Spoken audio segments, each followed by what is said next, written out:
Maaf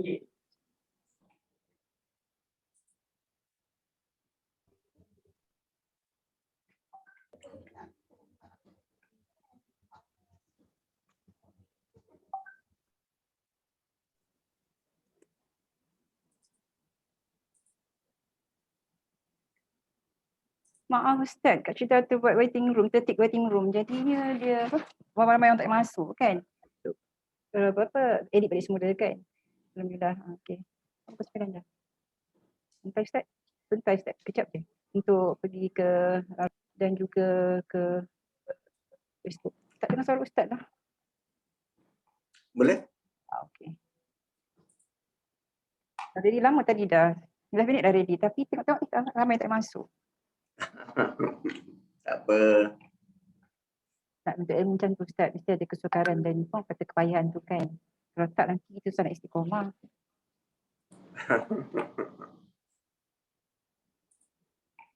Ada yang minta apa buat FB live kat spot, ada yang tak ada Zoom kan.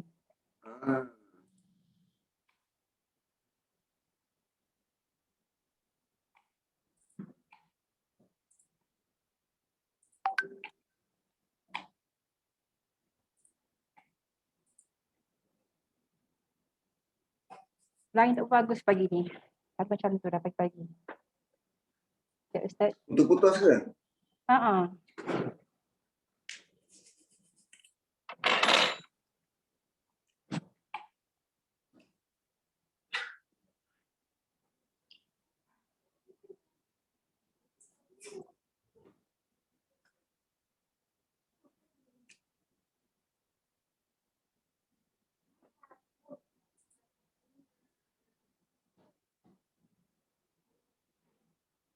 Very slow.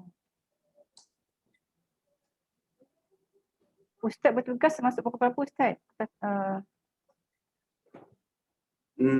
Kerja Office hour?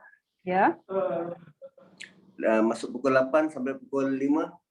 Masuk Rashidah nanti bertugas untuk jadi khatib nanti. Pukul depan. Hari ni jadi khatib. Kena ready 11.30. Itulah insyaAllah. Kita sikit lagi Ustaz ya, tunggu untuk. Ni ada dapat dari Facebook, dia slow sikit. Ada jemaah yang tak ada minta sebab dia memang tak ada Zoom, so dia orang buka Facebook. So kita raikan juga Ustaz.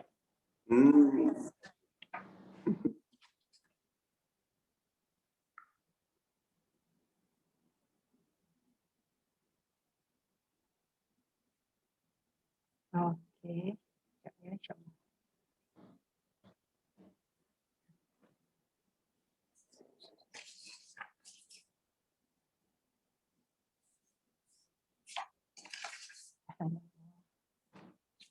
Slownya.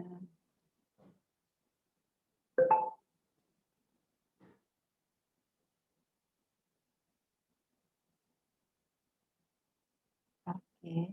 Dapat dah.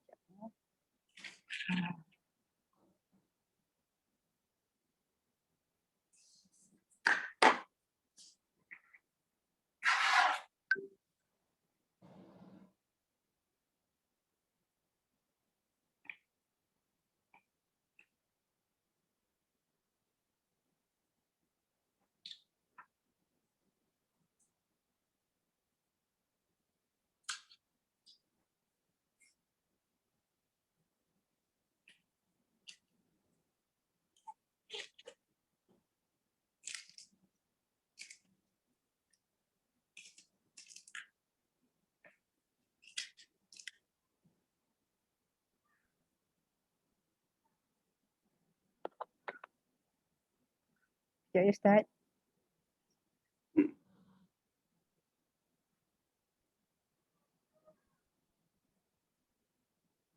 Okey, alhamdulillah kita boleh mulakan Ustaz, dah dapat link Facebook dah. Okay Ustaz, boleh mulakan sekarang. Tak ada mukadimah kat dekat Syidah. Silakan sebab dia lewat sikit ni kan.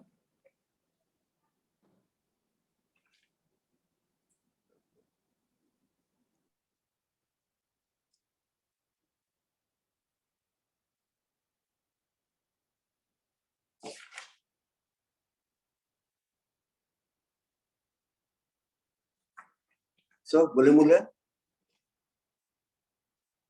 Ya Ustaz, dah boleh mula sebab dah dapat link Facebook kan. Teruskan Ustaz sebab kita tak ada mukadimah dekat Syida pagi ni sebab dah terlewat sikit masa kan masuk Ustaz. Silakan Ustaz ya. Okay, a'udzubillahi minasyaitonirrajim. Bismillahirrahmanirrahim. Alhamdulillahilladzi hadana li hadza wa ma kunna linahtadiya laula an hadanallah. Nashhadu an la ilaha illallah wahdahu la syarikalah wa nashhadu anna sayyidana wa maulana Muhammadan abduhu wa rasuluh. Allahumma salli wa sallim wa barik ala Muhammad wa ala ali Muhammad kama sallaita ala Ibrahim wa ala ali Ibrahim fil alamin innaka Hamidum Majid. Assalamualaikum warahmatullahi wabarakatuh. Pertemuan yang lepas kita dah lalui bermula daripada ayat 60 sehingga ke ayat 60 hingga 69. Cuma sebelum kita pergi ke ayat 70, saya nak recap dulu. Tentang apa yang bakal kita lalui, apa yang telah kita lalui dan apa yang bakal kita lalui.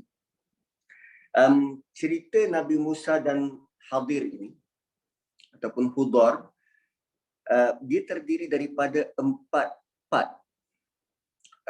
Terdiri daripada 4 tahap, 4 part. Part yang pertama, perjalanan Nabi Musa dan anak murid dia. Perjalanan Nabi Musa dan anak murid dia. Part yang kedua, pertemuan Nabi Musa dan gurunya. Pertemuan Nabi Musa dan guru dia. Part yang ketiga, pengembaraan Nabi Musa dan guru dia. Pengembaraan Nabi Musa dan guru dia. Dan part yang keempat, penjelasan. Kita sebenarnya sudah melalui 2 part. Antara part pertama Nabi Musa bersama anak murid, kemudian pertemuan Nabi Musa dan guru dia. Nanti kita akan pergi lagi 2 part, pengembaraan Nabi Musa beserta dengan penjelasan. Cumanya apa yang menarik perhatian kita adalah kisah Nabi Musa ni. Kisah Nabi Musa sangat banyak dalam Quran, meliputi 60% kisah para Nabi dan Rasul itu didominasi oleh kisah Nabi Musa. Sedangkan kalau nak diikut, Nabi yang paling hampir jarak masanya dengan Rasulullah sallallahu alaihi wasallam adalah Nabi Isa alaihi salam. Dan sepatutnya Nabi Isa tu yang diperbanyakkan cerita dia sebab dia bakal menjadi panduan kepada Rasulullah untuk berhadapan dengan manusia. Tapi tidak begitu. Kisah Nabi Musa yang mendominasi dan bukan sekadar itu, kisah Bani Israel pula yang acap kali kita dengar. Tujuannya supaya Nabi SAW mendapat panduan yang jelas bagaimana nak berhadapan dengan manusia. Apa manusia terdahulu pernah buat, apa ungkapan mereka dan apa respon para Nabi dan Rasul terhadap manusia-manusia ni. Sebenarnya sama macam kita sekarang, tuan-tuan dan puan-puan. Negara kita, kerajaan telah pun melancarkan program vaksinasi COVID-19 kebangsaan. Kerajaan buat satu ketetapan, tapi tak semua rakyat boleh terima on the dot. Maka adalah suara-suara yang kata ini konspirasi, ini perancangan Dajjal untuk melemahkan manusia, macam-macam teori dan macam-macam tanggapan.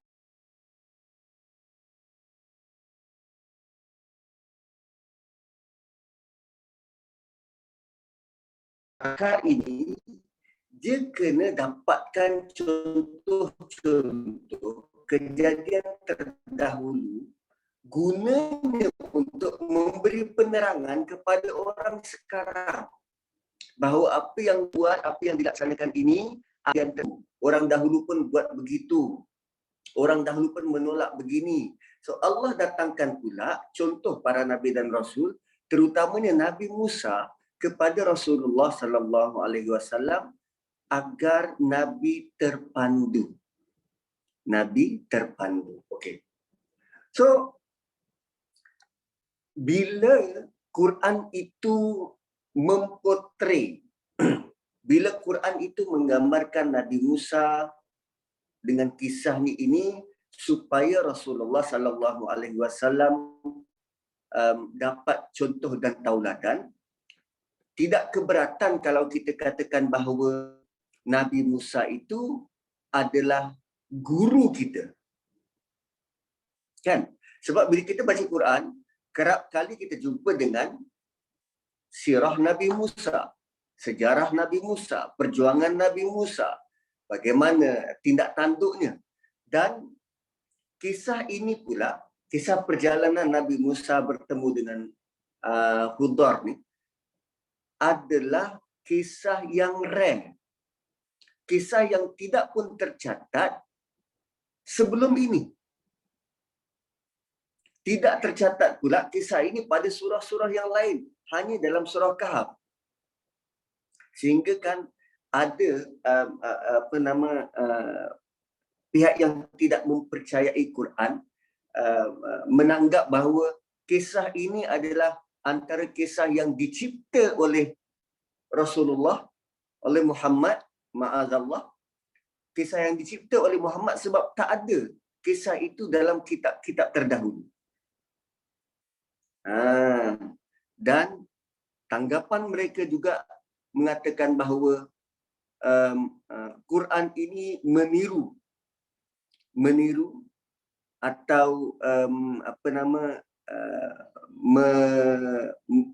plagiat kisah perjalanan agung Gilgamesh. Sebab dia ada similarity, ada persamaan antara dua kisah ini. Perjalanan Nabi Musa dengan pengembaraan Gilgamesh. So tuan-puan kalau nak nak tahu lebih lanjut boleh Google, boleh cari perjalanan Gilgamesh. So perjalanan Gilgamesh ni adalah sewaktu tamadun Greek Yunani dahulu, mereka buat semacam sajak macam tu. So dengan tanggapan Quran datang kemudian, so dia copy paste daripada perjalanan tu lalu tukar kepada nama Nabi Musa. Ma'azallah. Cuma itu adalah dakwaan-dakwaan, tohmahan-tohmahan orang pengkritik Quran ini terhadap apa yang terkandung dalam Quran. So bila kita menganggap Nabi Musa ni sebagai guru, kan, dengan panduannya, dengan ceritanya begitu banyak mendominasi Quran, maka kali ini Allah Subhanahu Wa Taala menghidangkan kepada kita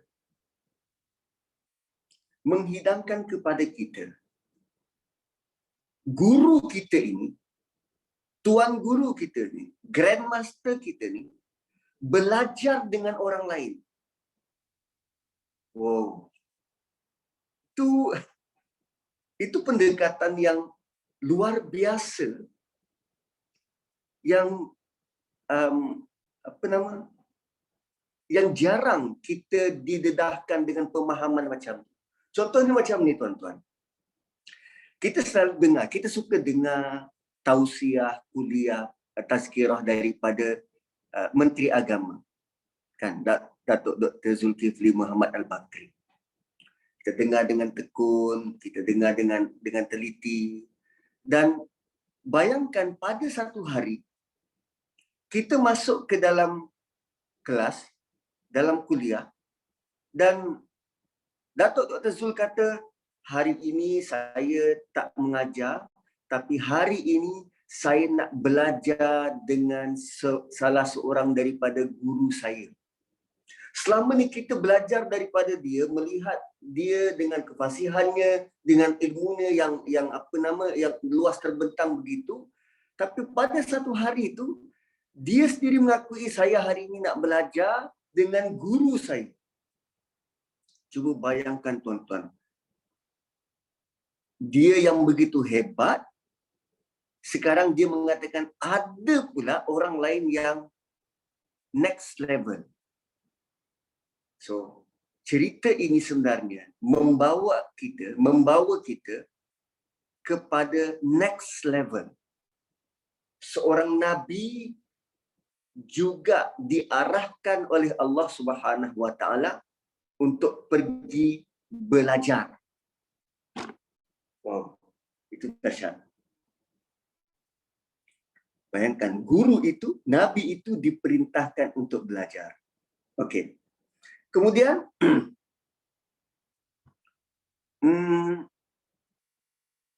soalan seterusnya adalah, siapa yang layak mengajar nabi?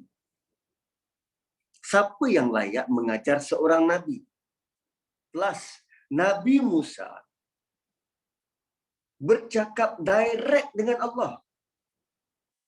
In terms of ilmu, Nabi Musa bukan calang-calang. Cuma waktu ni tak tahu sama ada dia dah dapat belum Taurat.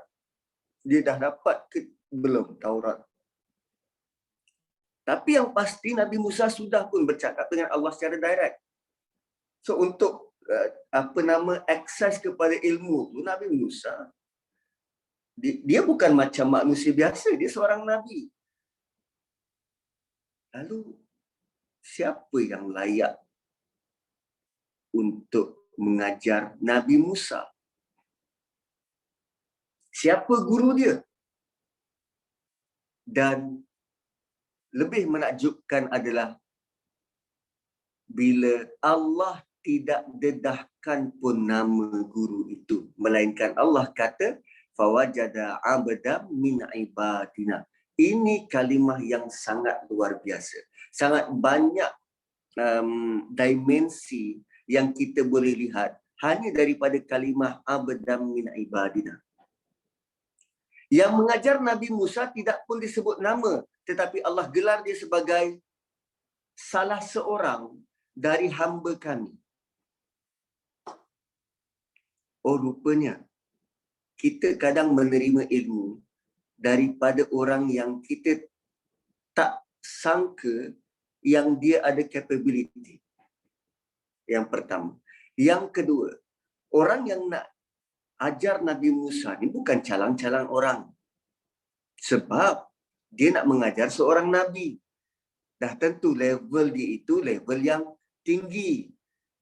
Rupanya makin tinggi kita tahu, makin banyak kita tahu, kesannya pada diri kita, kita menjadi humble.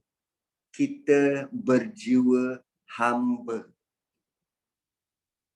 Jiwa kita menjadi humble, rendah diri, kerana kita meyakini, orang yang berilmu ini meyakini ilmu ini datang dari Allah. Kalau bukan kerana Allah yang beri, maka aku tak ada apa-apa.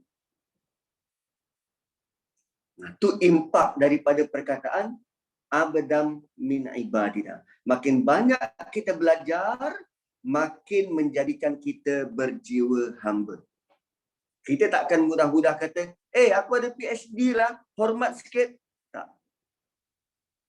Makin kita tahu, sepatutnya menjadikan kita semakin tunduk, terutamanya tunduk pada Allah Subhanahu wa taala.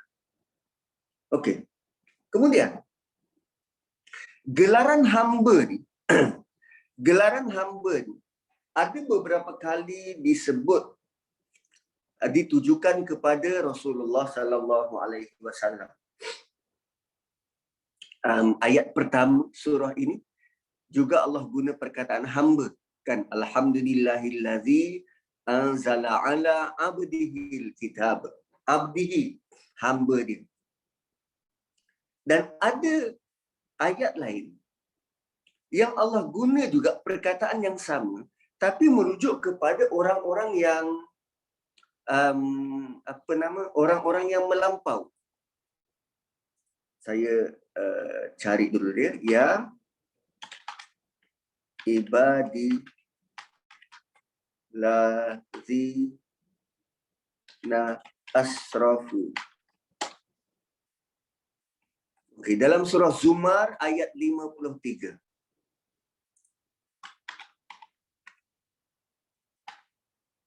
Zumar ayat 53.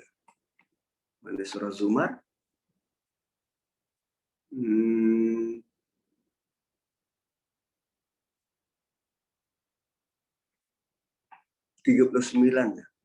Yes. 39, 53. Okey. Dalam surah Zumar ni Allah sebut, "Qul ya ibadiyalladzina asrafu." Wahai hamba-hambaku yang telah melampau batas terhadap diri mereka. So rupanya perkataan hamba ni Allah panggil untuk manusia. Di satu pihak manusia tu level Nabi SAW. Panggilan merupakan panggilan tertinggi kepada seorang manusia.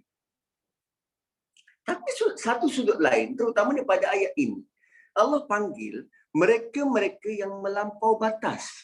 Mereka-mereka yang tenggelam dalam maksiat.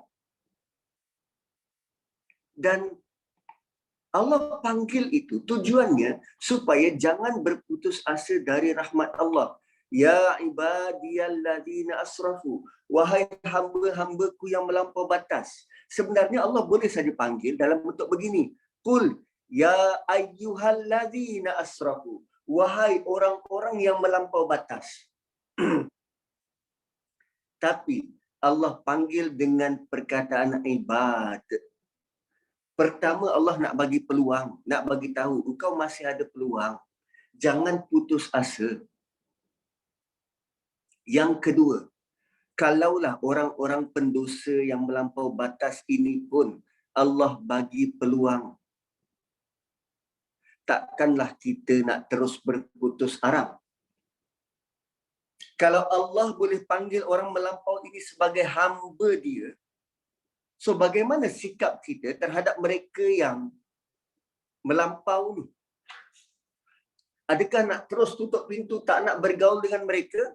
Atau kita bagi mereka peluang kedua, peluang ketiga, peluang keempat? Itu impak daripada perkataan hamba. Fawajada abdam min ibadina. Di sisi Allah, perkataan hamba merupakan panggilan tertinggi kepada manusia. Panggilan tertinggi kepada manusia.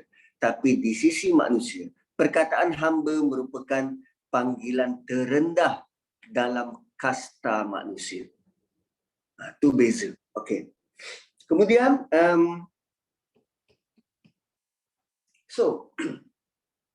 bagaimana kita nak memahami tentang nak membina manusia yang berjiwa hamba ni? Setelah kita jadi hamba, kan, dalam kuliah-kuliah yang lalu, tak kala kita melihat ayat 54,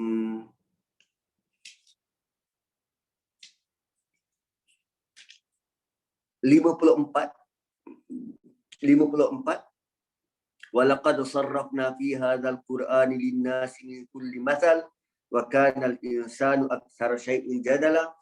Ayat itu yang merujuk kepada manusia ini sangat banyak dia cekadak, sedangkan misal-misal yang didatangkan dalam Quran ini semata-mata nak bawa kita kembali kepada Allah supaya kita berjiwa hamba. So nak kenal pasti sama ada kita ni sudah atau belum menepati ciri-ciri berjiwa hamba ni, saya nak bawa satu analogi. Bagaimana sepatutnya sikap kita, terutamanya terhadap Allah Subhanahu Wa Taala. Okey, analoginya macam ni. Katakanlah bos dekat tempat kerja kita ni buat satu peraturan sempena tahun baru ni 2021, kerana kita punya syarikat ni nak nak masuk ke bursa saham, nak IPO, maka kerja kena lebih teratur, lebih berdisiplin. Jadi bos menetapkan setiap hari setiap orang perlu lapor apa yang dia buat sekurang-kurangnya 3 kali. Pagi, tengah hari dan petang. Pagi, apa progres kerja dan apa bakal dibuat hari ini.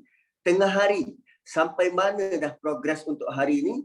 Dan petang, apa yang dah settle dan apa bakal dibuat esok. So, bos nak jumpa setiap pekerja dia at least 1 hari 3 kali. So, kalau kita lah jadi staff, kita suka tak dengan peraturan? Suka atau tidak ni ada condition. Suka atau tak ni tertakluk dan bergantung kepada keadaan. Bagi orang yang suka, mungkin dia ada kepentingan dengan bos.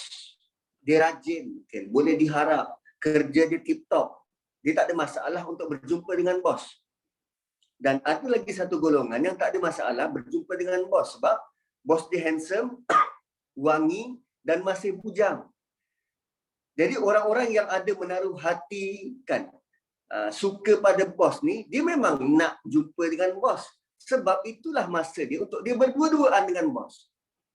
Boleh bertanya, boleh bercakap, boleh bincang. Itu merupakan saat-saat indah dia. Tapi bagi mereka yang tak selesa dengan peraturan tu, dia pergi jumpa dalam keadaan muka berkerut, muncung, tak prepare, takut kena marah. Dan ada sampai ke tahap kerana orang dah ramai beratur, malas aku nak pergi. Tak cakna, tak peduli dengan peraturan tu.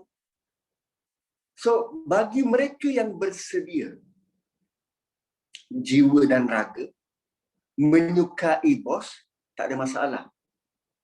So, cuba kita lihat diri kita, hubungan kita dengan Allah Subhanahu Wa Taala.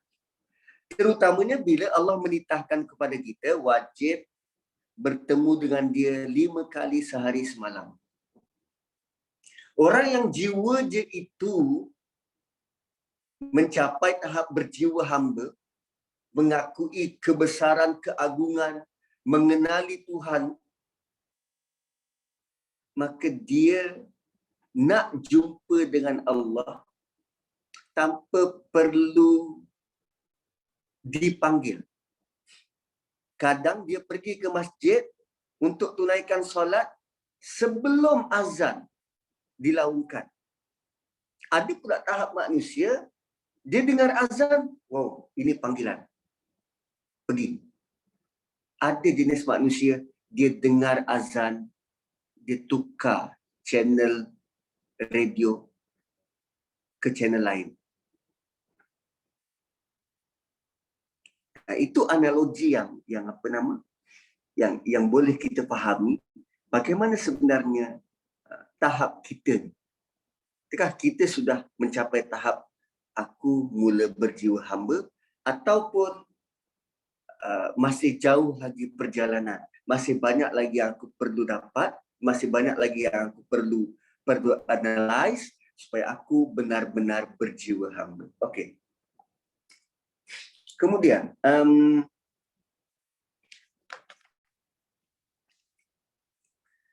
kalau kita tengok ayat 60, okay, ayat 60, yang kita tahu bagaimana Nabi Musa memberikan komitmen sebagai seorang guru, menunjukkan dia punya komitmen untuk mencari, sanggup berpenat, takkan berehat selagi tak jumpa. Maka ulama yang membaca surah ini menemui ada kepelikan pelik dalam ungkapan Nabi Musa. Dia kata, aku tidak akan berhenti berjalan sehingga aku sampai di tempat pertemuan dua laut itu, atau aku berjalan terus bertahun-tahun. Ini kan menunjukkan komitmen, committed dan semangat yang tinggi nak buat sesuatu. Kan? Tak rasa pelik ke? Sebab dalam surah yang sama, kita sudah pun lalui satu panduan daripada Allah Subhanahu wa taala. Pada ayat yang ke-23, Allah kata, wala taqulanna li syai'in inni fa'ilun dzalika ghada illa ayyasha Allah wadhkur rabbaka idza nasit wa qul asa an yahdiyani rabbi li aqraba min hadza rasyada. Kenapa Nabi Musa tak sebut insya-Allah?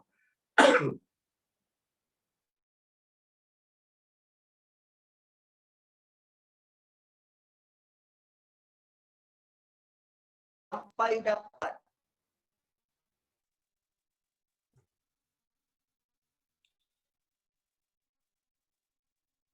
dalam ayat sepenuhnya dengan usaha dia.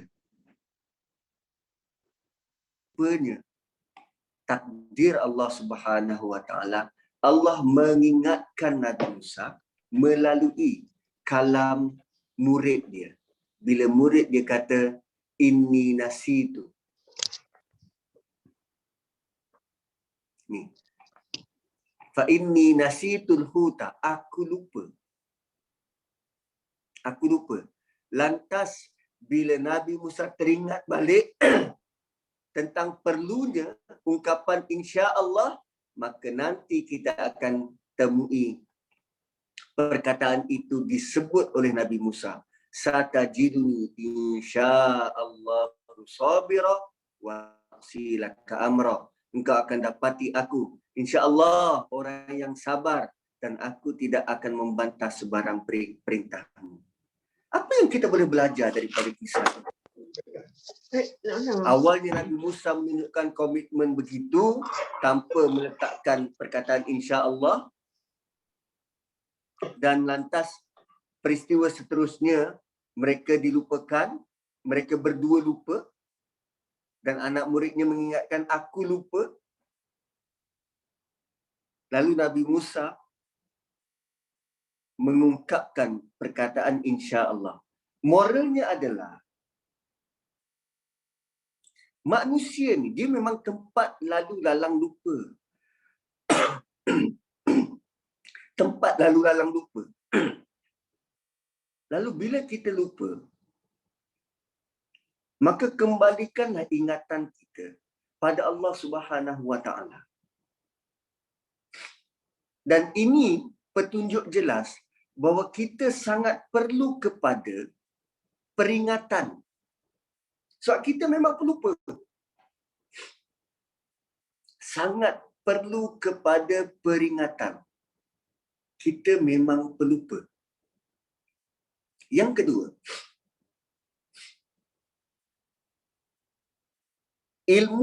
ada ilmu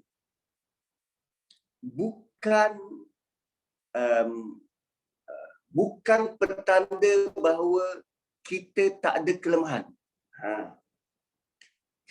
Lupa ni dia tak ada kaitan dengan ilmu. Adakah kita nak menafikan bahawa Nabi Musa itu kurang ilmu kerana lupa? Tak. Lupa ni memang built-in dalam diri manusia. Suatu kadang bila datang peringatan, contoh Ustaz bawakan penjelasan suratul Asr. Kan? Wal asri innal insana lafi khusr. Lalu anak murid kata, Ustaz balik-balik surah inilah Ustaz.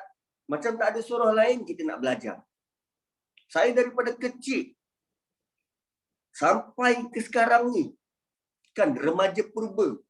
Daripada awal remaja sampai dah jadi remaja purba ni, asyik suratul Asr ni. Demi masa dia tak sudah-sudah. Sebenarnya itu bentuk peringatan, nak mengingatkan. So peringatan ini adalah benda yang kita pernah dengar.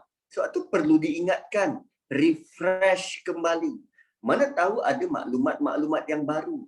Mana tahu ada benda yang lama kita tak dengar dan bila diingatkan kita ingat kembali. Itu bentuk peringatan. Lalu tolong jangan lari daripada peringatan-peringatan yang datang daripada siapa pun. Bila orang nasihat, tolong dengar sungguh-sungguh. Kerana itu merupakan takdir daripada Allah untuk kita dapat peringatan. Bagaimana kita nak belajar daripada ayat 60 bila Nabi Musa tidak mengungkapkan insya-Allah di situ, nak menunjukkan hanya komitmen. Okey. Kemudian pada ayat yang ke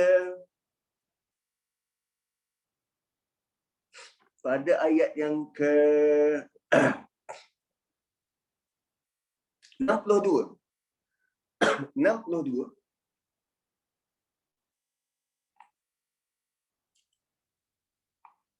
Sebelum ni kita melihat Nabi Musa bercakap dalam bentuk singular di sini kan. La abrahu hatta ablugha majma'al bahraini aw amdiya hukuba. Aku takkan berhenti sehingga aku sampai ke tempat pertemuan. Disebut aku menunjukkan dia punya komitmen. Tapi pada ayat 62, tak kala mereka sudah penat,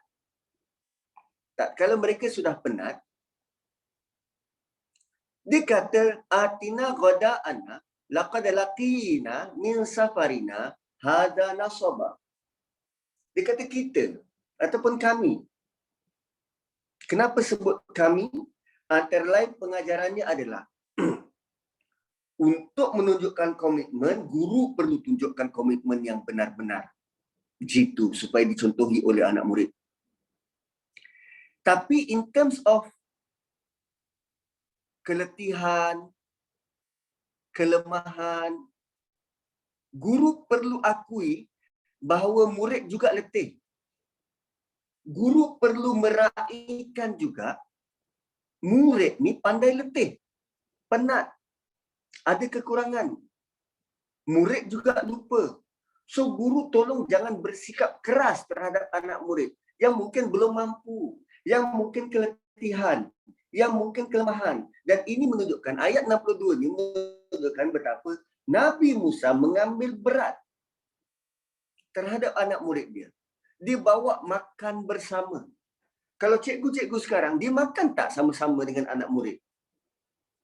Dekat kantin.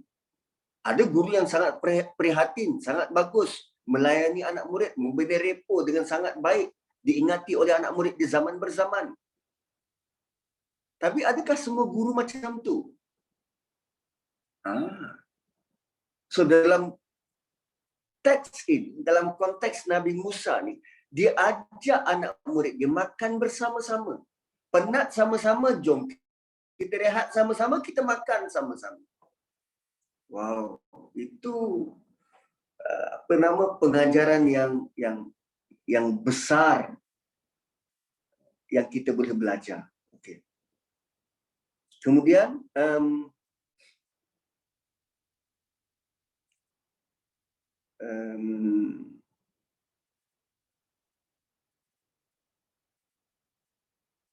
okey, sebelum ni saya ada sebut tentang bagaimana Allah membantu kita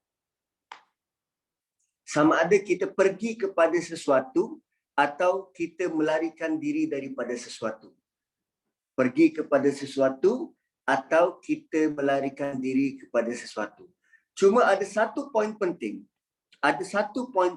Untuk kita dapatkan untuk kita rasai pengalaman pengembaraan itu suatu yang menakjubkan.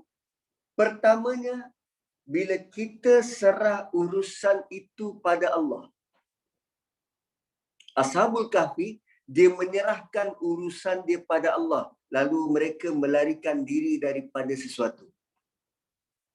Nabi Musa dan dan anak murid dia ni menyerahkan urusannya pada Allah. Pergi itu semata-mata kerana arahan dan perintah Allah. Lalu mereka pergi menuju sesuatu dan Allah tunjukkan keajaiban. Dan prinsip ini bersamaan dengan surah sebelum. Surah sebelum surah apa? Surah Isra. Isra ya.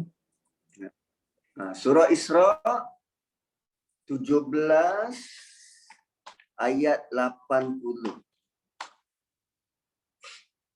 Ayat 80. Ini antara doa yang disarankan untuk kita hafal dan kita acap kali baca.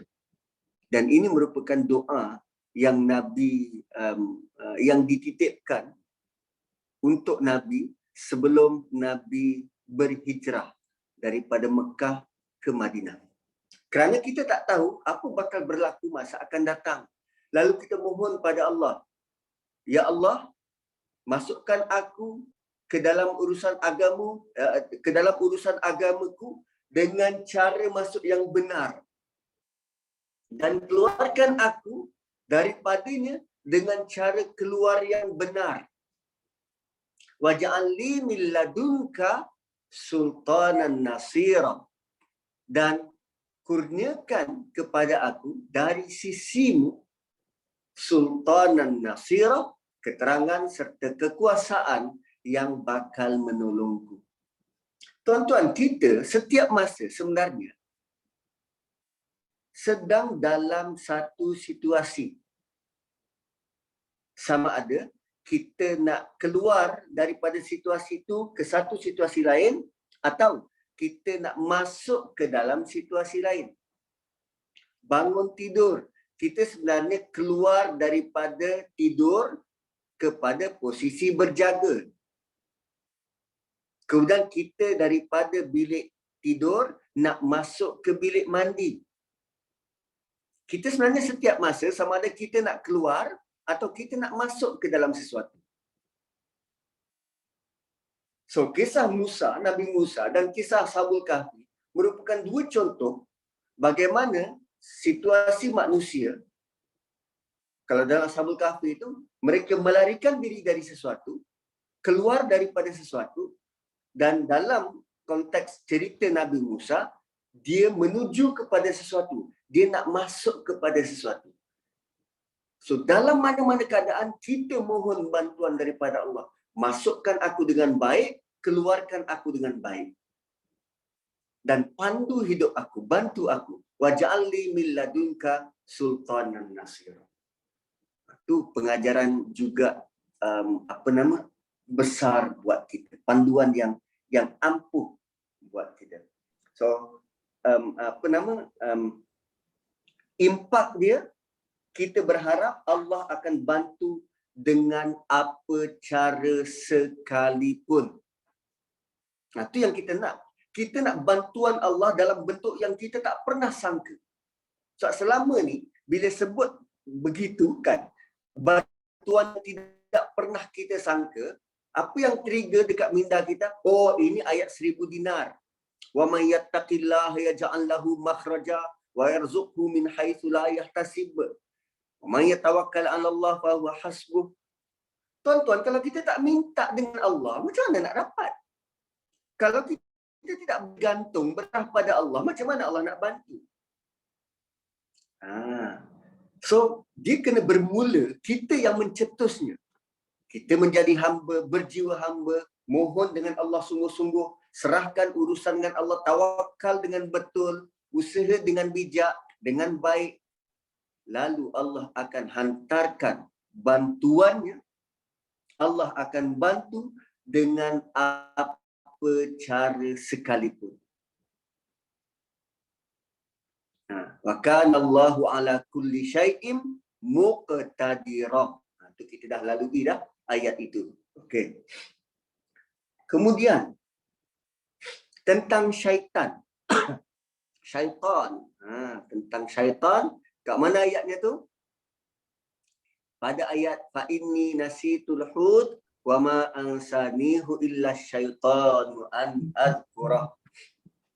Ayat 63. Pemuda ni menunjukkan sikap jujur dia. Seperti mana semalam diulas oleh Ustazah Nick Ezira dalam Tadabbur Center. Dia sebut bagaimana pemuda ini menunjukkan sikap jujur dia. Anak murid perlu tunjuk yang dia jujur. Perlu ada sikap jujur. Kalau tak tahu, sebut tak tahu. Kalau tak tahu, jangan malu bertanya. Jujur pada diri. Bukan bila cikgu tanya, okey, faham kelas? Angguk, faham. Kenapa dia angguk faham? Sebab dia nak cepat habis. Ni anak murid Nabi Musa ni, dia mengaku, fa inni nasitul hud.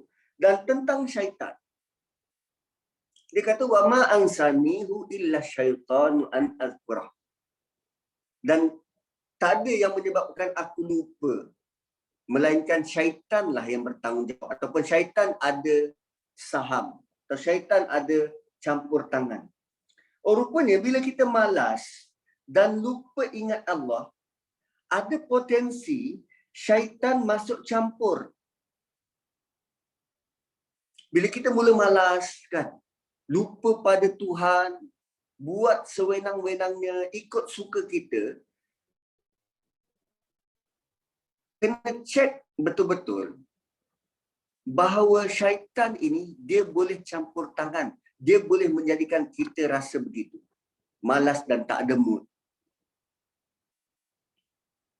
Itu boleh jadi begitu. Jika tidak, Allah tidak mengarahkan kepada kita dalam apa nama? Sekejap, ayat ni kat mana ya? Saya lupa ayat ni kat mana. Kita tengok dulu ayat dia. Okey, kita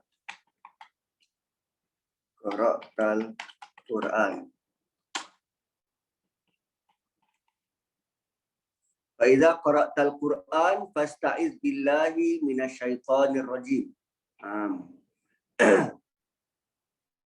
Al-A'raf 204. Al-A'raf 204. 7-204.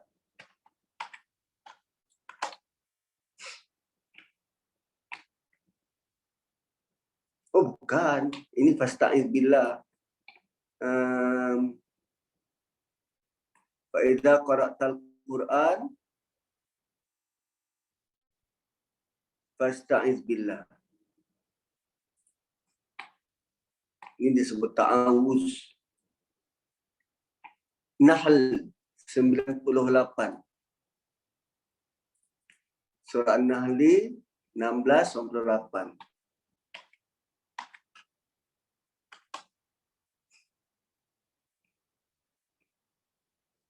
Fa iza qara'tal Qur'ana fasta'iz billahi minasyaitonir rajim.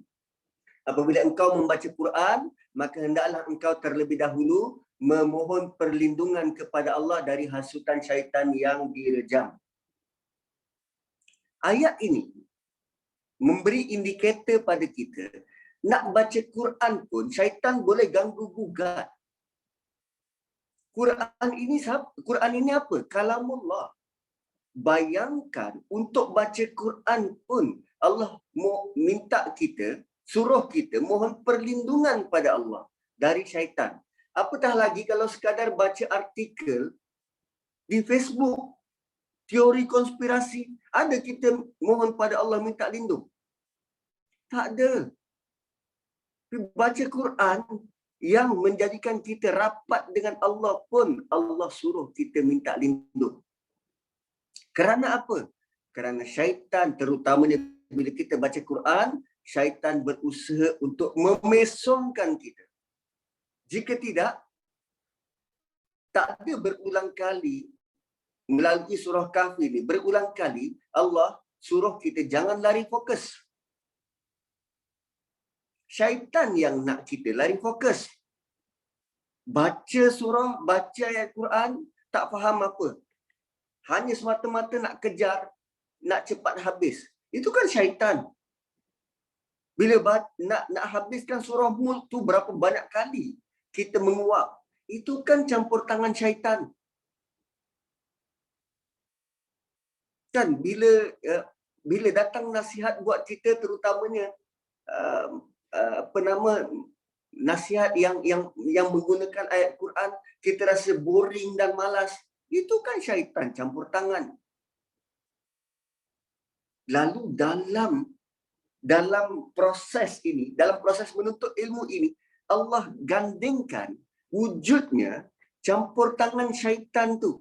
Wa ma ansanihu illa syaitanu an azkurah. Allah nak kita sedar realiti adanya campur tangan syaitan tu. Bukan sekadar disebut, tetapi Allah nak bagi tahu benda ni wujud. Pada mana-mana keadaan, pada bila-bila masa, terutamanya bila kita dalam perjalanan, dalam proses menuntut ilmu, dalam perjalanan dan proses paling utama membaca Al-Quran. Fa idza qara'tal Quran fasta'iz billahi minasyaitonir rajim. Okey. Kemudian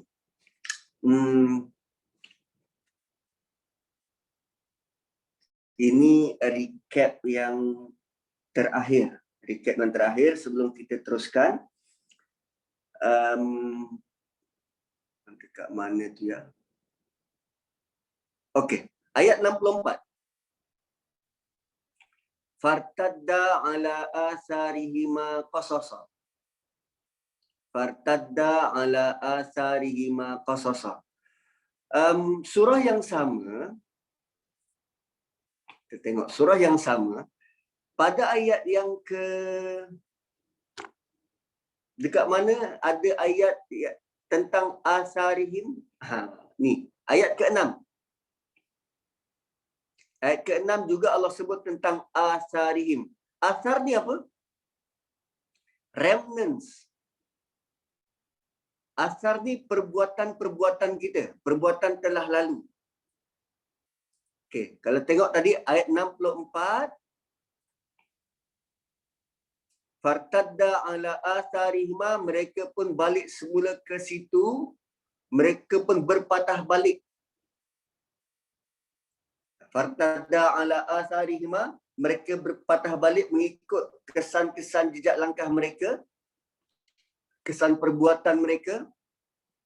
Dan dalam ayat 6, Nabi sangat berduka cita terhadap perbuatan orang-orang yang mengatakan Allah itu anak. Nabi sangat rungsing dan risau, takut-takut Allah azab mereka kerana asar ni, kerana perbuatan buruk mereka. Kan? Maka Allah katakan pada Nabi, maka janganlah engkau membinasakan dirimu disebabkan menanggung duka cita terhadap perbuatan buruk mereka. Asar, kesan-kesan perbuatan buruk mereka. Illam yu'minu bihadal hadisi asafa. Jika mereka enggan beriman kepada keterangan Quran ini.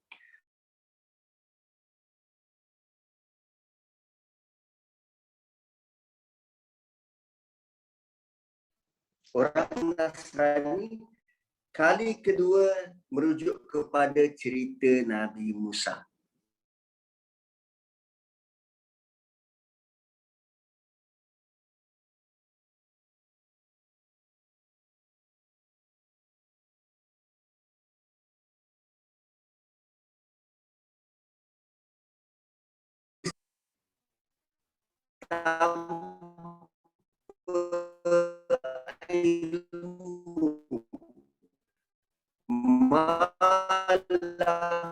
Ayat kelima. Mana adalah tanpa tapi dalam cerita Nabi Musa disebut asar itu Nabi Musa sedang mencari ilmu. So rupanya dalam konteks kita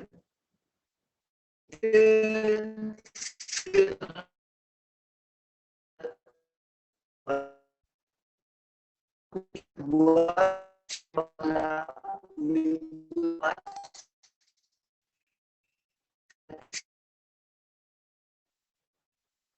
sama ada kita buat kerana kita ada ilmu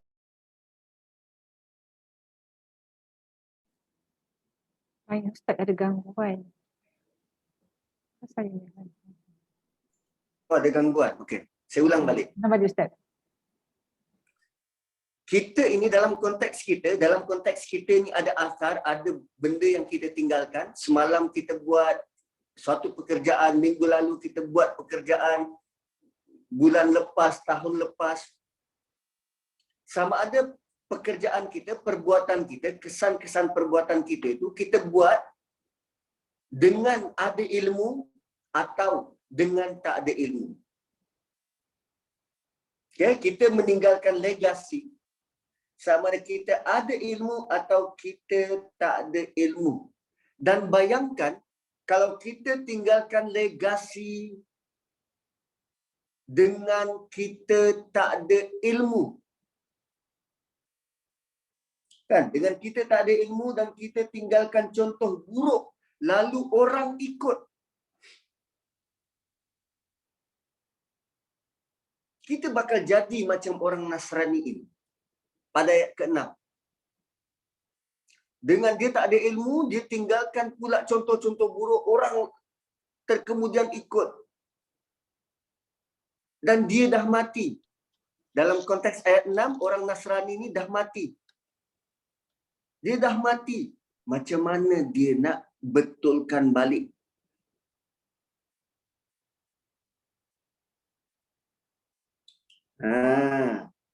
Kan asal pertama orang Nasrani itu dah mati. Boleh tak dibetulkan apa kesalahan-kesalahan? Apa tinggalan-tinggalan buruk dia? Sebab tu Allah datangkan pula kisah Musa yang dia tersilap. Zalika ma kunna nab, itu yang kita cari. Lalu mereka cepat-cepat berpatah balik. Dalam keadaan dia mencari ilmu, dia ada ilmu, kesan-kesan kesilapan-kesilapan dia mengambil keputusan untuk patah balik dan perbetulkan. So dalam kes yang kedua, dalam kisah Nabi Musa, dalam mencari ilmu, kadang-kadang kita tersalah. Kan terutamanya ustaz-ustaz yang bila bercakap, jumpa dengan mikrofon, dia lupa daratan. Dia sawan mic. Tak pandai berhenti. Kadang tak semua apa yang dia cakap tu betul. Tapi permintaan saya, kan, ingatan untuk diri saya, kita yang sedang belajar ini, keep on searching. Mungkin ada tindak tanduk kita salah di sana sini. Tapi sepanjang kita mencari ini, bila kita keep on learning, kita ada masa untuk memperbetulkan kesalahan-kesalahan kita yang lalu. Dan kita amat berharap agar Allah pandu kita. Itu beza perkataan asar. Asar yang pertama, dia meninggalkan legasi buruk, dia dah mati dan tak ada jalan dah untuk diperbaiki. Asar yang kedua, dia meninggalkan legasi yang baik dalam keadaan mencari ilmu. Ada salah dan silap, dia perbaiki diri dia perbetulkan. Dan mengharap agar Allah pandu. Dan itulah jalan yang terbaik. So daripada kisah Nabi Musa ni, dia punya impak dan pengajarannya saya rasa sangat luar biasa. Okey. Lalu setelah dia bertemu dengan guru dia, kan kali pertama guru dia recap Nabi Musa, innaka la tastati'a ma'iya sabra.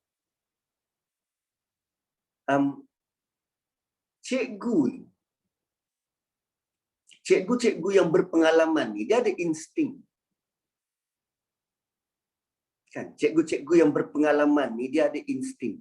Sama macam pakar-pakar perubatan. pakar-pakar perubatan ataupun siapa sahaja yang mencapai level pakar, profesor mungkin yang mendalami bidang dia. Bila orang tanya tentang bidang dia, saya bagi contoh macam ni lah tuan-tuan. Kalau orang tanya saya tentang memori komputer. So dia pun tanya memori komputer ni ada berapa jenis, adakah RAM tu memori komputer ataupun nilai cache tu memori komputer ataupun hard disk tu memori komputer, dan sekarang terbaru ada SSD. Kalau saya tak ada pengetahuan terhadap benda tu, saya boleh jawab tak? Tak boleh. Tapi kalau saya pakar dalam bidang tu, kan, saya ada diploma IT dan saya tahu tentang apa yang disebut. Dan dalam pertanyaan-pertanyaan dia tu macam tak make sense. Instead of dia kata RAM ni paling tinggi buat masa ni ada 128 gigabyte. Itu tak masuk akal. Tapi melalui fakta dan pertanyaan dia, guru ni boleh tahu dah dia ni level mana. Level suka-suka cakap ke atau memang ada basic. Sama macam Hudar, kan, hamba Allah ni. Bila melihat Musa, dia ada beberapa ciri yang dia kata, engkau tak boleh bersabar dengan perangai aku. Dia tak kata engkau tak ada sabar. Tak. Dia cuma kata engkau tak boleh bersabar dengan perangai aku. Sebab dia melihat Nabi Musa ni pertama seorang Nabi. Seorang Nabi, dia takkan berkompromi dengan tindakan-tindakan yang menyalahi syariat. Kalau benda tu salah, tetap salah. Dia takkan kata benda yang salah tu mungkin boleh kot kita exceptional buat masa ni. Tak! Dia seorang Nabi. Maka Hudar yang menjadi guru sangat faham ciri-ciri seorang Nabi. Sebab tu perkataan yang disebut adalah engkau tak boleh bersabar dengan perangai aku. Atau engkau tak boleh bersabar bila berjalan bersama-sama aku. Innaka la tastati'a ma'iya sabra. Contoh lain. Kalau kita pencen sisi. Okay, pencen sisi. Sisi apa? Chief clerk. Dekat ofis kerajaan. 30 tahun hidup kita bergelumang dengan tata cara pengurusan, pekeliling, keuangannya, mengurus manusia. 30 tahun kita hidup begitu, kemudian kita pencen. Lalu kita mengabdikan diri ke masjid dan surau. Jadi AJK surau. Atau jadi AJK masjid. Dan pada meeting pertama, pengurusi masjid buat mesyuarat dengan tak ada agenda, dengan dia bentangkan laporan keuangan salah dan silap. Sebagai sisi 30 tahun, kita rasa selesa ke dengan benda tu? Atau kita rasa, dia ni tak tahu apa ni. Sebab tu ayat seterusnya, wa kaifa tasbiru ala ma lam tuhit bihi khubra. Macam mana kau boleh bersabar kalau kau tak ada pengalaman?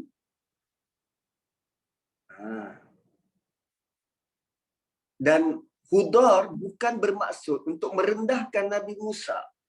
Tapi Hudar dalam bentuk, dia nak menyedarkan Nabi Musa ada satu realiti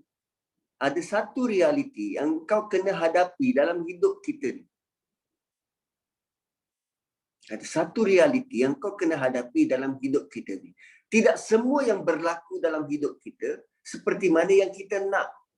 Kadang-kala ada benda yang berlaku ni di luar daripada kebiasaan dan pengalaman kita. lalu Allah nak kita belajar daripada itu. Okey. Dan bercakap tentang pengalaman ini, kalau kita perhati daripada kisah pertama, kisah Ashabul Kahfi. Kisah Ashabul Kahfi, anak muda ini mereka risaukan tentang masa depan mereka. Apa nak jadi masa depan? Kalau aku tak bertindak sekarang, nanti mereka akan cuba mengganggu gugat, akhirnya kami patah balik kepada ajaran yang mereka nak. Risau tentang masa depan. Dan kerisauan terhadap masa depan ni boleh mengganggu gugat keimanan.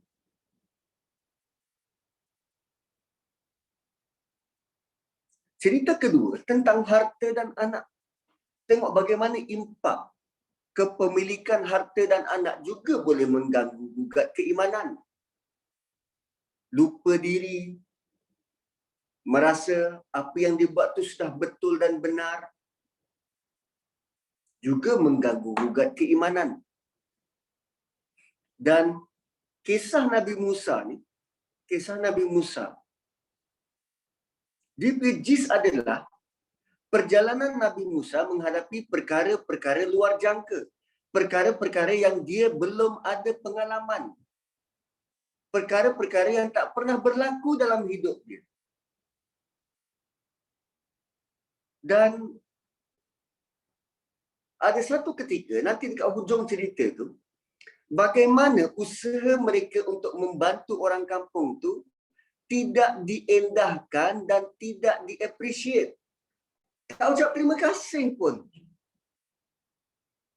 Macam kita, dah tolong orang tu sungguh-sungguh, tapi tak ucap terima kasih pun. So, apa respon kita? Apa respon Nabi Musa waktu tu? Rupanya kadang perkara-perkara yang di luar daripada pengetahuan dan pengalaman kita juga akan memberi impak kepada keimanan. Kenapa aku je yang kena? Kenapa tak orang lain?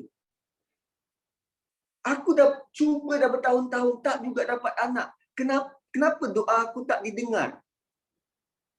Itu kan berbeza dengan pengalaman. Sepatutnya kalau kita makan begini, buat begini, exercise begini, bolehlah dapat sesuatu. Tapi rupanya Allah mentakdirkan yang berbeza daripada pengalaman biasa. Kan orang kata kalau minum 100 plus, makan sup ketam boleh baik daripada denggi. Kita dah usaha dah. Minum bergilen-gilen. Sup 2-3 kuali, 2-3 periuk. Tak juga baik daripada demam denggi. Dia akan memberi impak kepada iman. Kerana pengalaman yang kita tempuhi, realiti yang kita tempuhi berbeza dengan pengalaman. Dan surah Kahfi ditutup dengan satu cerita yang merungkai semua itu. Bagaimana iman itu turun dan naik, terutamanya berkaitan dengan masa depan, harta dan anak, dan perkara-perkara luar jangka. Iman itu boleh turun naik. Lantas Allah recap semua cerita itu melalui cerita Zulkarnain. Apa yang Allah datangkan dalam cerita Zulkarnain? Zulkarnain dia tidak kisah, dia tidak risau tentang masa depan dia. Sebab dia yakin Allah sudah pun. Allah berkuasa untuk menentukan. Zulkarnain, orang yang berkuasa, pergi ke timur dan barat. Dia ada kuasa, dia ada tentera. Dia tidak bangga dengan harta dan pengikut dia. Langsung tak sebut tentang harta dan pengikut dia. Tapi kita tahu, dia orang yang menguasai timur dan barat. Dan setelah dia buat sesuatu, dia buat sungguh-sungguh. Apa yang Zulkarnain kata? Ini semua kurniaan daripada Allah. Hadza min fadli Rabbi. Hadza min rahmati Rabbi. Ini semua daripada Allah Subhanahu Wa Taala. Zulkarnain dia tidak fikirkan tentang masa depan. Bukan tak fikirkan, tetapi dia tidak terlalu tumpu masa depan aku nanti macam mana. Zulkarnain dia diberi harta dan anak tapi tidak show off. Zulkarnain gunakan pengalaman dia untuk membantu orang. Apa cerita sebenar Zulkarnain itu? Usaha dia untuk membantu orang timur ke barat. Sampai ke tahap orang tu tak jelas, butir bicara pun dia tolong dan bantu. Kita jumpa dengan orang tak tahu cakap Melayu. Sudahlah, lu tak tahu cakap Melayu, tak mau tolonglah. Lu bukan siapa bangsa. Zulkarnain sengaja Allah sebut tentang hampir-hampir dia tak faham bahasa orang tu, tapi dia berusaha untuk bantu. So rupanya apa benda yang perlu kita laksanakan dan lakukan untuk menentukan iman kita ni turun dan naik, supaya iman kita ni tetap mekar dan subur begitu? Tolong sebanyak mungkin orang yang kita boleh tolong. Itu yang perlu kita buat. Itu yang perlu kita rungsingkan. Kita kurang untuk bantu orang. Rungsing, siapa lagi yang kita perlu bantu? Sebab tu Abid Liu tak berhenti untuk buat benda ni. Dia bantu orang lain. Kalau ada harta, tolong bantu dengan orang lain. Ada ilmu, tolong bagi kefahaman. Ada tenaga, tolong bantu urus kerja di rumah. Bantu orang lain. Sudah-sudahlah panjang angan-angan memikirkan masa depan. Sudah-sudahlah show off harta dan anak kita. Dan tolong jangan putus harap dengan Allah Subhanahu Wa Taala. Itu juga merupakan pengajaran paling besar melalui munasabah surah Kahfi ini. Okey, kita teruskan. Baru nak masuk. Lalu bila Hudhar kata pada Nabi Musa, engkau tak boleh bersabar dengan aku, dan bagaimana engkau boleh bersabar kalau engkau tak ada pengalaman? Lalu Nabi Musa sebagai murid, dia mengungkapkan aku janji. Dia kata, satajidu, engkau akan dapati aku. InsyaAllahu sabira. Dengan izin Allah, aku akan menjadi orang yang bersabar. Wala aqsilaka amra. Dan aku tidak akan membantah perintahmu. Wala aqsilaka amra. Aku tidak akan membantah perintahmu. Ulama berpendapat, kenapa Nabi Musa sebut insya-Allah? Kerana dia rasa dia ada sedikit kekurangan in terms of nak menghadapi perkara dengan sabar. Kerana telah terbukti sebelum ini, dia punya tindakan tu terburu-buru. Sewaktu di Mesir. So, sebab tu dia insert ataupun dia masukkan perkataan insya-Allah. In terms of sabar, aku berlindung, aku mohon pada Allah dengan kehendak Allah. Tapi wala aqsilaka amra, untuk taat perintah aku confident boleh laksanakan. Sebab baginda seorang nabi dan rasul. Seorang nabi dan rasul sangat taat dan patuh perintah Allah. Dia tak ada masalah untuk ikut undang-undang. Tapi in terms of sabar, dia mohon pada Allah dengan kekuasaan dan kehendak Allah Subhanahu Wa Taala. Lalu setelah anak murid membuat aku janji. Anak murid buat aku janji, maka guru berikan terms and condition. Guru perlu bagi syarat. Saya dekat rumah dah lama dah merancang dengan orang rumah untuk buat peraturan supaya anak-anak di rumah faham apa yang nak dibuat. Kita kadang kita tidak menjelaskan peraturan. Apa yang patut dibuat, apa yang tak patut dibuat. Lantas bila berlaku pelanggaran, kita marah anak tu. Sedangkan dia tak tahu apa-apa. Dia tidak pun diberi penjelasan apa yang boleh dibuat dan apa yang tak boleh dibuat. Jangan bandingkan kita menjadi mak bapak dengan waktu kita menjadi anak dulu. Ingat lagi tak waktu kita jadi kanak-kanak dulu, bila ada tetamu datang rumah, kita konon-konon nak mengendeng-endeng kan. Kawan mak kita datang, kita konon-konon nak main-main dekat situ. Mak kita tak perlu bercakap panjang. Dia cuma perlu jeling je. Dan kita dah faham bahawa dia tengah marah dan suruh kita beredar. Sebab acap kali selepas daripada kena cubit kan. Ataupun kalau orang rumah saya selalu cerita, kalau mak dulu nampak anak-anak dekat depan tu, kau pergi ambil buku, pergi ambil pensil, catat apa kita orang cakap ni, catat. Itu sindiran maut. Kalau tak cubit, nanti lepas habis tetamu tu datang, mak kita belasah. Sebab begitulah cara mereka menentukan batas dan peraturan. Kita sepatutnya buat benda macam tu. Ni, ditunjuk oleh Hudhar, dia letak batas dan peraturan. Nak belajar ada peraturan, bukan sembrono. Dia kata apa? Fa'ini taba'tani. Qala fa'ini taba'tani. Kalau engkau nak ikut aku, kalau engkau ikut aku, fala tas'alni. Pertamanya, anak murid yang ikut guru. Lalu guru bagi syarat. Engkau ikut aku, bukan aku suruh, engkau ikut aku. So engkau kena patuh arahan aku. Fala tas'alni an syai'in. Jangan tanya. Hatta uhditha laka. Sehingga aku bagi tahu. Sehingga aku bagi tahu sesuatu. Minhu, sedikit daripadanya. Zikra, sedikit peringatan.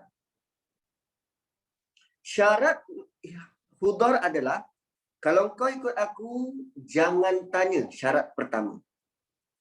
Jangan tanya.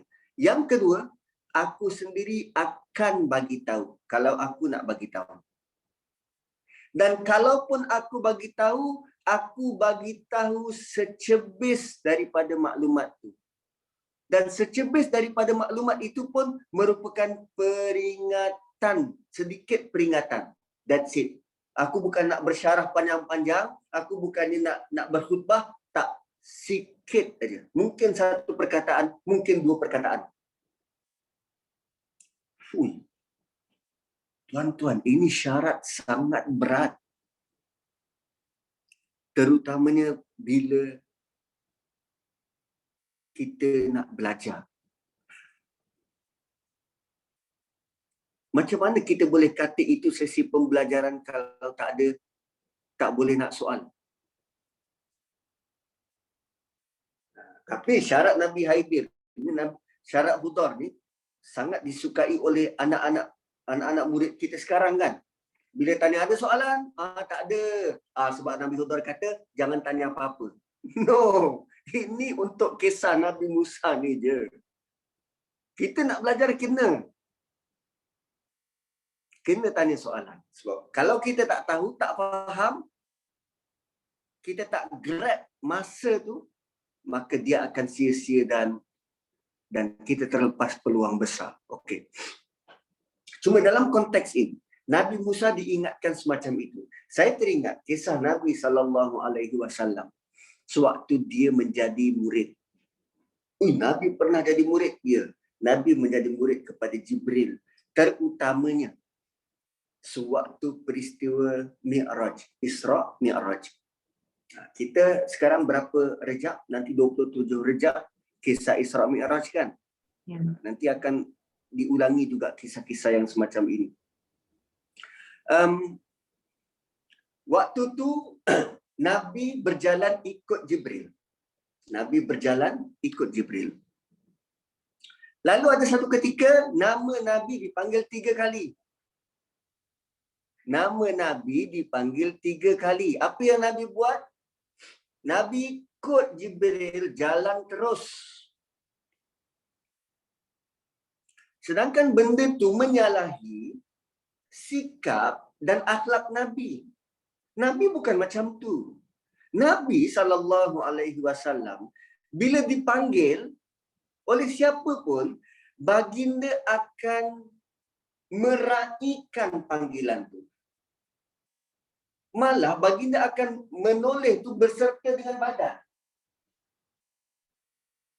Nabi bila dipanggil, dia bukan sekadar menoleh kepala. Kita kalau dipanggil, Sam, kita toleh kepala dia. Nabi sekali dengan badan menghadap orang tu. Itu akhlak Nabi. Tapi dalam peristiwa Isra' Mi'raj, Nabi dipanggil 3 kali. Nabi tidak pun menoleh, menyahut apatah lagi. Nabi terus ikut Jibril berjalan.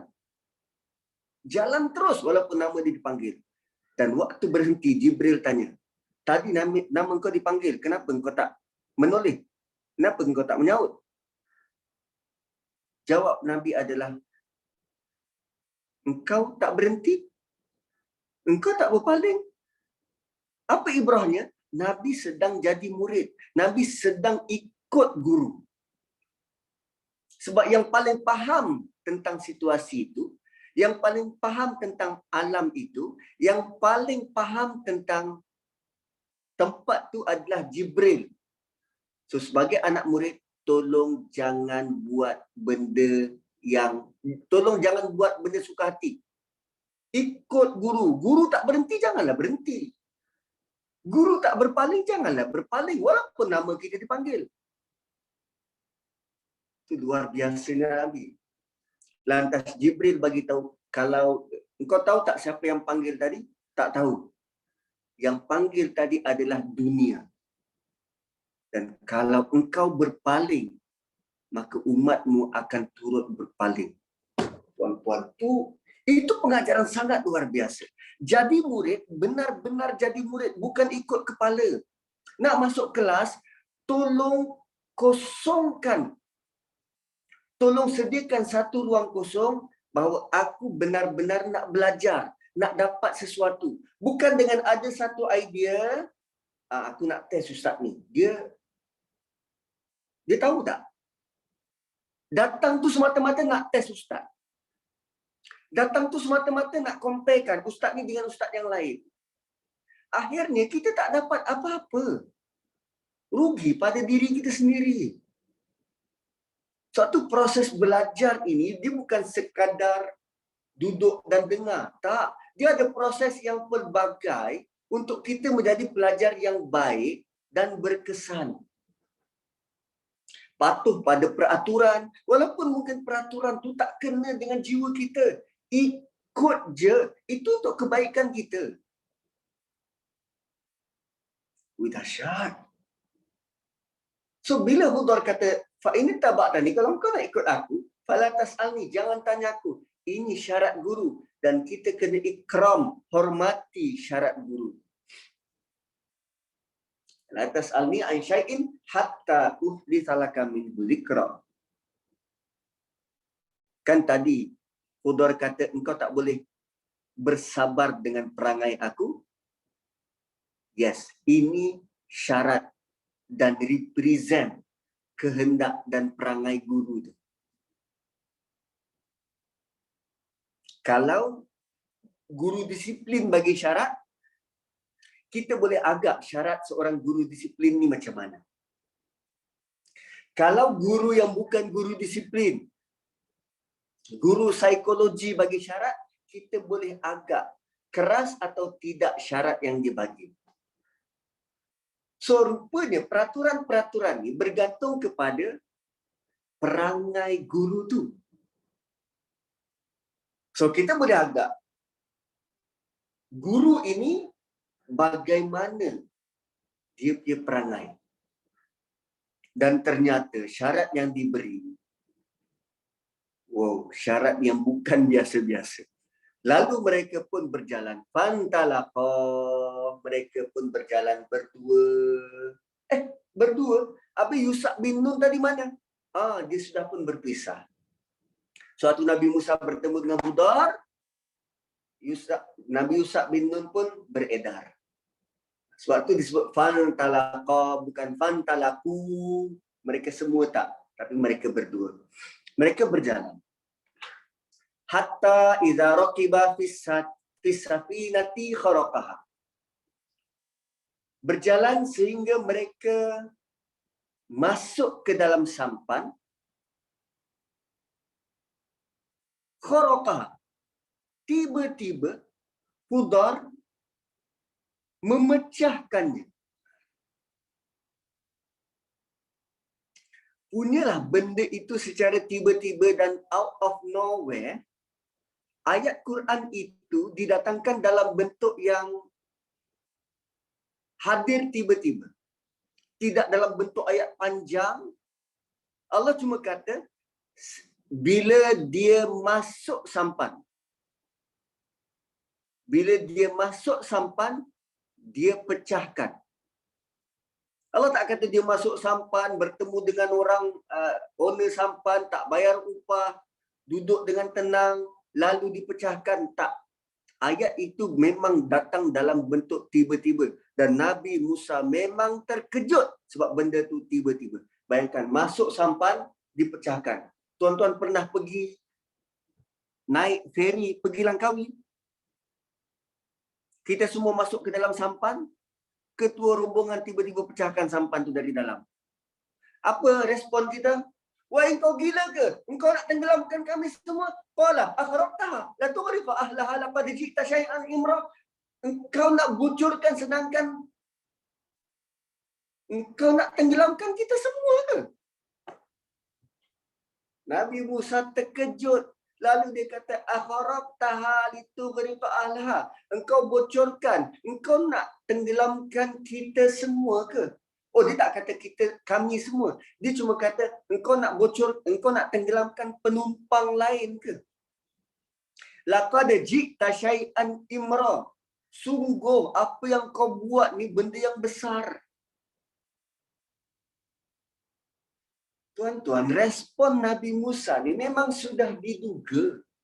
Sama macam kita, kalau kita masuk macam feri, Langkawi tadi tu, ada orang pecahkan. Oi, kita orang pertama lompat. Oi bang, apa pasal ni bang? Gila ke apa?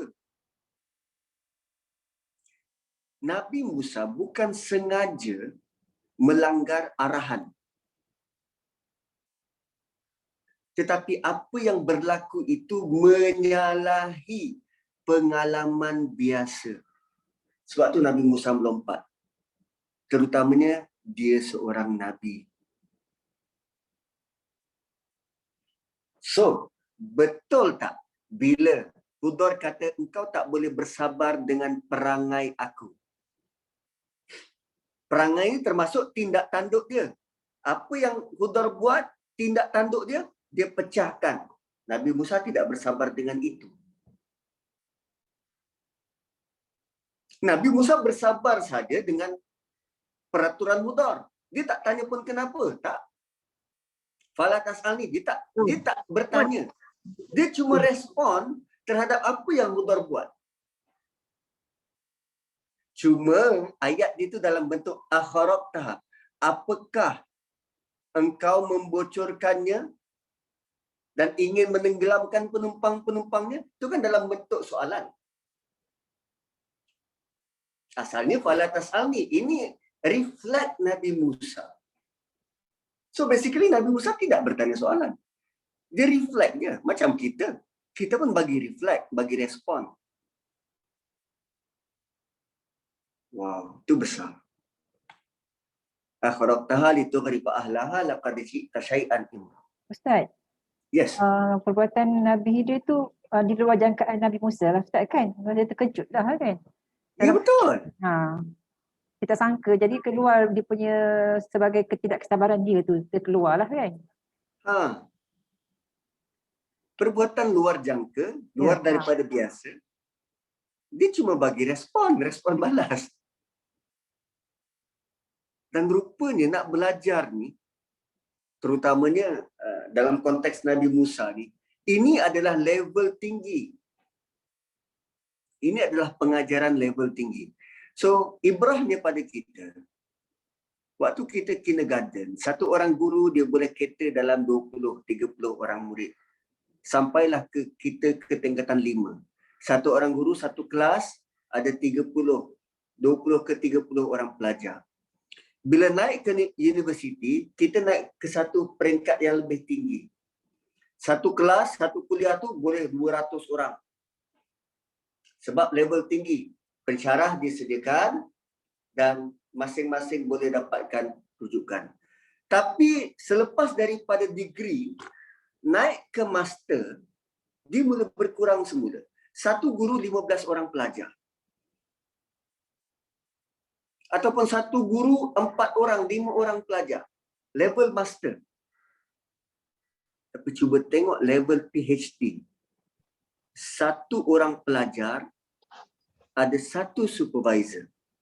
Kadang ada 2 supervisor. Gurunya 2-3 orang, pelajarnya 1 orang. Sekarang ni Nabi Musa punya perjalanan adalah level PhD. One-on-one belajar. Dan Nabi Musa boleh mematuhi, ikut Nabi Khidir berjalan. Itu satu satu bentuk usaha yang luar biasa. Fantolaqah, mereka berjalan bersama. So sepanjang perjalanan tu, dalam hadis yang panjang, sepanjang perjalanan tu bila berada di dalam sampan tu, ada seekor burung hinggap dan dia minum air sungai, air laut tu. Di situ Nabi Khidir kata perbandingan antara ilmu Allah dengan ilmu manusia ni adalah lautan yang luas ini dengan titisan air di paruh burung tu. Habis saja dia cakap, lalu dipecahkan perahu. Wow, Nabi Musa terkejut. Akharaqtaha litughriqa ahlaha laqad ji'ta syai'an. Okey. Lalu Hudhur kata, alam aqul laka innaka lan tastati'a ma'iya sabra. Bukan aku dah cakap engkau tak boleh bersabar dengan perangai aku. Nabi Hudhur kata, dia tidak ingatkan tentang peraturan. Dia cuma ingatkan, bukan aku dah kata engkau tak boleh bersabar dengan aku. Sedangkan Nabi Musa masih ikut peraturan.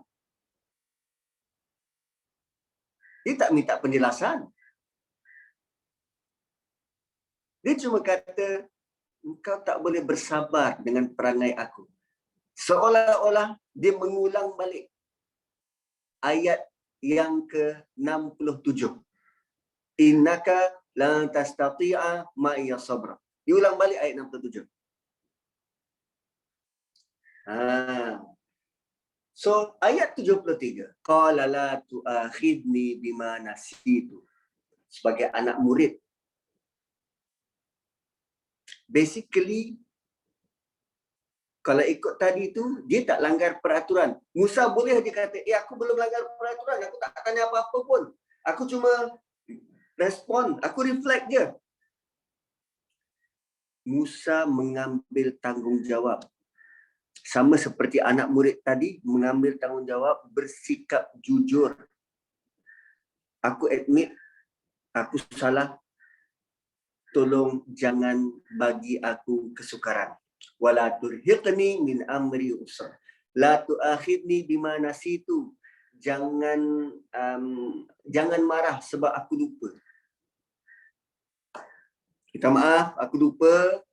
So sebagai anak murid berhadapan dengan guru, dia kena admit kesalahan dia.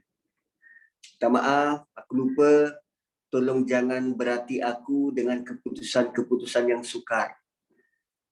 Jangan memberati aku dengan sebarang kesukaran dalam urusanku, dengan keputusan-keputusan yang sukar. Wala tulhiqni min amri usra. So bila anak murid minta maaf, Haidir pun teruskan perjalanan. Hudar pun teruskan perjalanan. Fa'antalaqa, mereka berjalan. Hatta idza qiyulaman. Sehingga mereka bertemu dengan seorang anak kecil. Gulam, anak kecil. Fata, pemuda. Gulam ni anak kecil. Faqatalah. Lalu dia bunuh.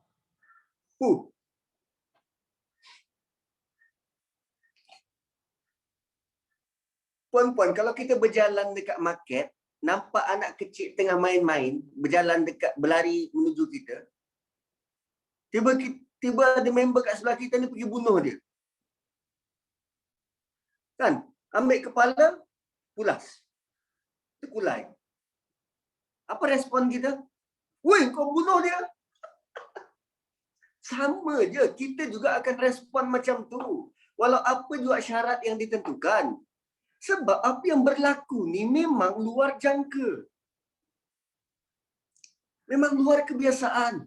Maksudnya Ustaz, proses dia tu memang menguji ujian pada Nabi Musa tu memang sesuatu yang bukan sesuatu yang dia di jalan jumpa benda-benda yang dekat, tapi benda tu berlaku spontaneous kan Ustaz?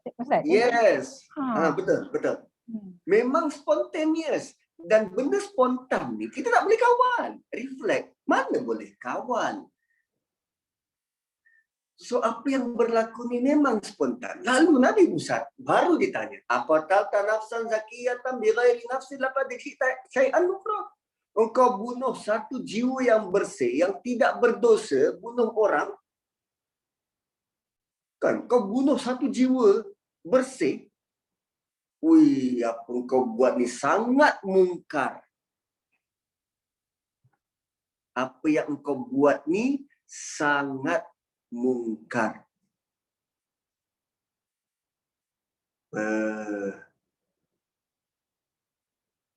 Lantas apa yang Hudar buat, dia tidak jelaskan, kerana itu syarat dia tak akan jelaskan apa-apa. Jangan tanya, dia cuma ulang balik pernyataan dia yang pertama. Waktu jumpa dengan Nabi Musa. Dia cuma bagi Nabi Musa reality check. Alam aqul laka innaka. Tapi kali ini dalam bentuk yang berbeza. Sebelum ni perkataannya alam aqul innaka. Tapi kali ini ada tambahan laka. Nak menunjukkan emosinya sudah mula sedikit tinggi.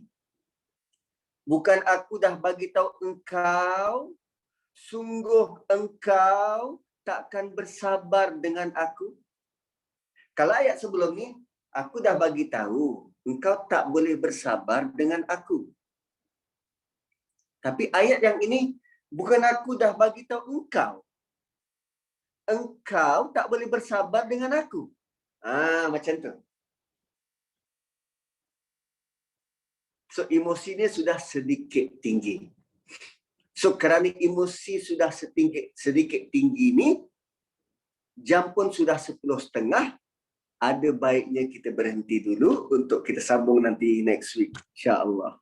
InsyaAllah Ustaz bagi stop tu sebagai persoalan pada kami untuk orang kata go through balik semua apa yang Ustaz dah sampaikan kan. Yeah. Masya-Allah hari ni alhamdulillah bila sebenarnya kita orang baca sebelum ni persoalan tu kecil je lah, tak nampak kan sikap pada Nabi Musa tu bila baca-baca, tapi bila disampaikan ke apa yang sepatutnya, wah macam kita kena wow lah Ustaz kan. Subhanallah kan. Alhamdulillah lah penjelasan hari ni bila kita baca tu, okey, apa sebenarnya kita baca tu?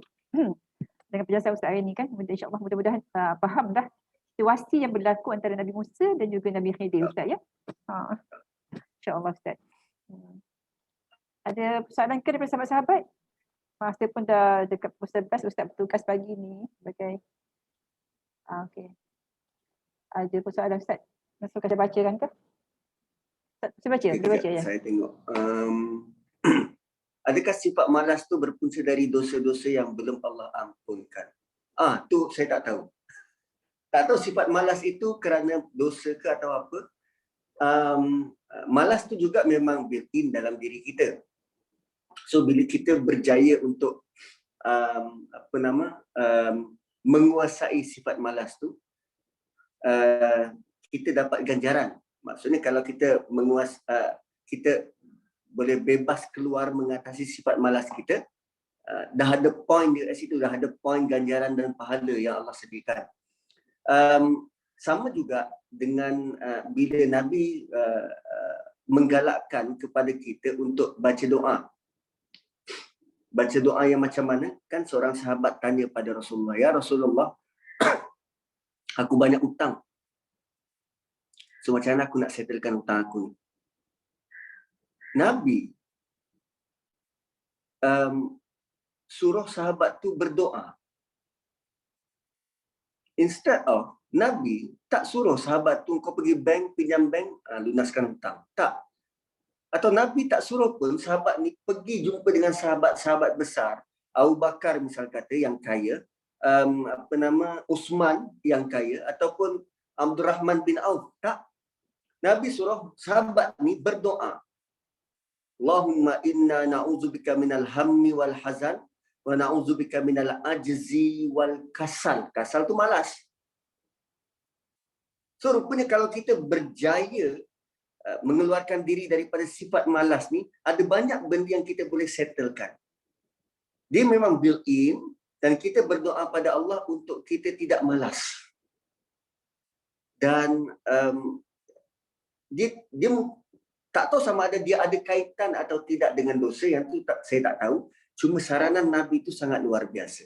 Sahabat yang ada hutang, instead of Nabi suruh dipinjam, buat hutang baru untuk cover hutang lama, tapi Nabi tak buat macam tu. Nabi suruh dia berdoa. Dan dalam dia berdoa tu, bila mohon pada Allah untuk singkirkan beberapa sifat ni, maka dia boleh bebas dan keluar daripada hutang dia. Wallahu a'lam. Okey Ustaz, dah 10.41 Ustaz. Ustaz nak tugaskan pagi ni kan sebagai khatib di Masjid Negara. Jadinya tak apalah kita endkan sesi kita pagi ni Ustaz, sebabnya kan itu kan ada je perbincangan kita nak tanya, tapi memahami tanggungjawab Ustaz yang ada pagi ni kan untuk sampaikan kepada jemaah kan. InsyaAllah kita sambung ke minggu depan lah kan. Nanti siapa-siapa yang perlukan rakaman tu ada kat dalam grup, nanti kita ambil, kita boleh recap balik semula untuk diri kita sendiri apa yang kita dapat hari ni kan, insyaAllah. Terima kasih Ustaz ya untuk hari pagi ni. Kita jumpa lagi minggu depan insyaAllah Ustaz. InsyaAllah. Terima kasih semua. Assalamualaikum. Waalaikumsalam warahmatullahi wabarakatuh. Terima kasih semua. Assalamualaikum.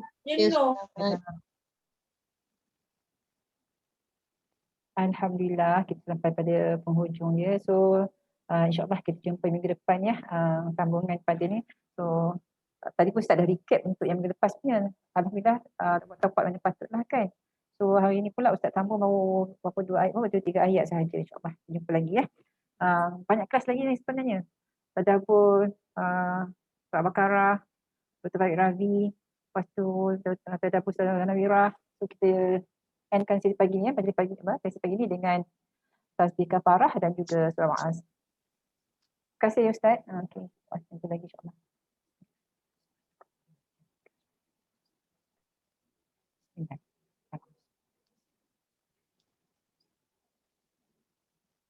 Terima kasih ya semua atas keberadaan pagi ni. Pada saya terima kasih Mak Pam. Pada saya sekarang ni Alhamdulillah inisiatif yang kita buat pagi ni untuk berada majlis ilmu surah Kahfi ni, setiap kali lepas kita memang setiap minggu baca tu Masya Allah, Alhamdulillah ambil masa walaupun lama nak habis, tapi kita kena baik waktu Ustaz dah bagi kita kan, kita ingat balik. Kalau kita catat sikit kat Al-Quran, kat buku catatan, bawa sekali masa kita baca tu. Subhanallah, saya rasa macam Allah so touching. Saya rasa Alhamdulillah apa yang kita baca kita dah faham. Compare kita baca dulu, kita baca terjemahan saja. Tak ada yang tanpa explanation pada Ustaz kan. So saya bersyukur sangat-sangatlah atas usaha, bukan usaha lah, maksudnya usaha kita untuk mengadakan sesi pagi, sesi yang lepas, sesi pagi ni semua untuk orang kata lebih memahami, lebih mendalami, dan orang kata lebih masuk dalam jiwa kita lalu kita bacakan. Ini sunnah Rasulullah SAW. Rasulullah baca dengan penuh makna, tapi kita baca dekat macam tu. Tapi Alhamdulillah walaupun tak banyak, sikit jadi kita dapat juga untuk orang kata menghayati apa yang disampaikan, apa yang Tuhan rasa bila dibaca surah ni kan. Okay, sahabat-sahabat semua, insyaAllah kita jumpa lagi ya. Saya akan cancel lagi dengan lafaz Assalamualaikum warahmatullahi wabarakatuh. Terima kasih semua, insyaAllah. Warahmatullahi wabarakatuh. Sudah. Okay, Kak Nur, jumpa lagi insyaAllah ya. InsyaAllah. Assalamualaikum.